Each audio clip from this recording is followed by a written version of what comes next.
You ask Tiger to solve. This deals with linear equations with one unknown. The final result is c equals -48. Let's solve it step by step. Simplify the expression. Simplify the arithmetic. Move the negative sign from the denominator to the numerator. Swap sides. Isolate the c.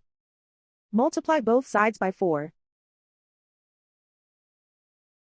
Group like terms. Multiply the coefficients. Simplify the arithmetic.